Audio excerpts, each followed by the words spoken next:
Bismillahirrahmanirrahim. It's me Sayyid Muhammad Hasanada from mathemath.com. Let's start with question number 1 and second part of exercise number 2.6. The statement of this question is actually we have to find f dash of x, यानी कि हमने इसका first derivative find out करना है। तो हमारे पास जो f of x given है ये है x cube and e raised power 1 over x। अब फर्स्ट स्टेप में हमने सिर्फ इतना से किया कि यहाँ पे ये जो e raised power 1 over x है, ये इसको हम लिख सकते हैं x की पावर -1। क्यों? क्योंकि यहाँ पे ये जो x है, x की पावर यहाँ पे है +1 और ये डिनोमिनेटर में है, यानी कि ये 1 over x है। तो जब ये x डिनोमिनेटर से न्यूमिनेटर में जाएगा, यानी बटे के नीचे से बटे के ऊपर जाएगा, तो इसकी पावर ये जो +1 है ये -1 में चेंज हो जाएगी। तो अब हमारे पास f of x आ गया x cube into e raised power x की पावर -1।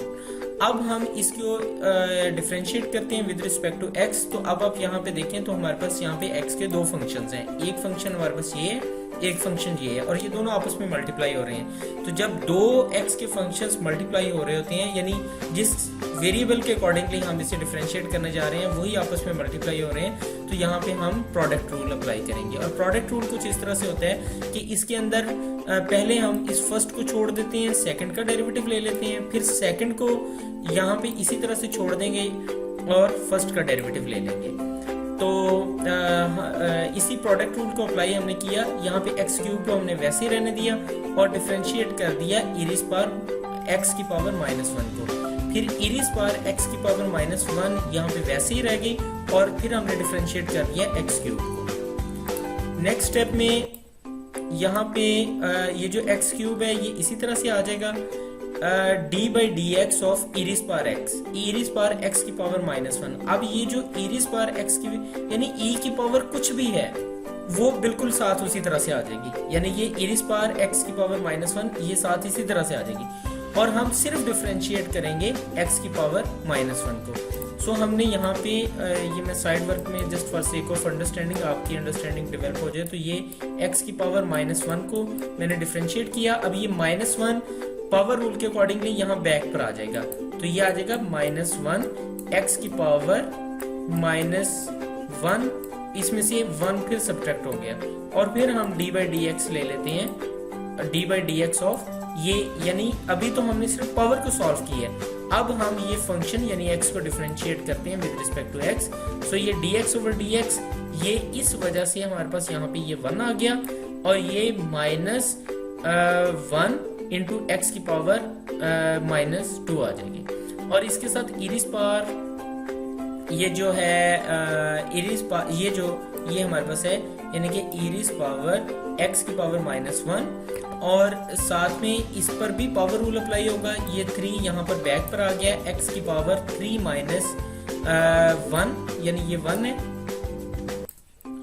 तो ये हमारे पास यानी x की पावर 3 -1, तो ये x की पावर x का स्केयर आ गया, यानी ये 3x का स्केयर। चलें अब नेक्स्ट स्टेप पे चलते हैं। ये x क्यूब इसी तरह से आया, e की पावर x की पावर -1 भी इसी तरह से आ गया, यहाँ पे ये -1 यानी ये माइनस x की पावर -2 आ गई और इसके साथ e की पावर x की पावर -1 इसी तरह से आ गया, ये हमारे पास 3x स्केयर बन गया।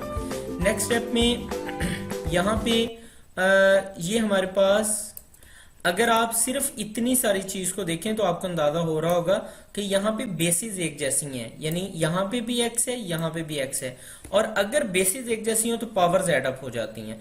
तो यहाँ पे क्योंकि बेसिक्स इन दोनों की बेसिस एक जैसी हैं तो पावर्स ऐड अप हो जाएंगी, तो ये आ जाएगा, देखें ये माइनस यहाँ पर बाहर आ गया, यानी इस फॉर्म में ये माइनस यहाँ पे आ गया। उसके बाद ये e की पावर x की पावर -1 ये भी इसी तरह से आ गया। ये सिर्फ मसला आया है x क्यूब और x की -2 का, तो ये दोनों जब सॉल्व होंगे तो यहाँ पे बेसिस एक जैसी होने की वजह से पावर्स ऐड अप हो जाएंगी, तो ये आ जाएगा x की पावर 3 -2, क्योंकि ये देखें ये 3 और ये +-2 है, तो ये माइनस प्लस के साथ मल्टीप्लाई होगा तो ये 3 -2 ही आ जाएगा।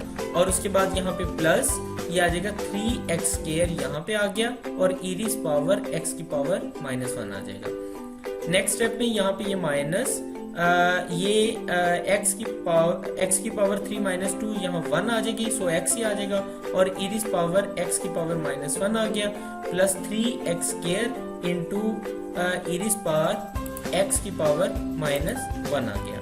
नेक्स्ट स्टेप में यहाँ पे x और इस पावर x की माइनस 1, ये यहाँ पे दोनों कॉमन है, सो हमने इन दोनों को कॉमन निकाल लिया, बाकी हमारे पास यहाँ पे आ गया माइनस 1। देखिए यहाँ पे सिर्फ माइनस रह जाएगा, सो ये माइनस 1 प्लस 3, यहाँ से x तो बाहर चला गया है ना, तो ये x स्क्वायर की बजाय यहाँ x आ जाएगा, और ये e की पावर x की पावर माइनस 1 ये ऑलरेडी यहाँ से बाहर जा चुका है। सो हमने इस तरह से, सो ये फाइनली ये हमारे पास f डैश ऑफ x के इक्वल है, यानी ये सारी की सारी चीज, क्योंकि ये फर्स्ट डेरिवेटिव है, सो इसको हम लिख सकते हैं कि ये f डैश ऑफ x के इक्वल है। तो f dash of x he actually हमने यहाँ पे फाइंड आउट करना था। ये क्वेश्चन कंप्लीट हो चुका है। अगर आपको इसमें कोई कंफ्यूजन है तो आप हमसे कांटेक्ट करें।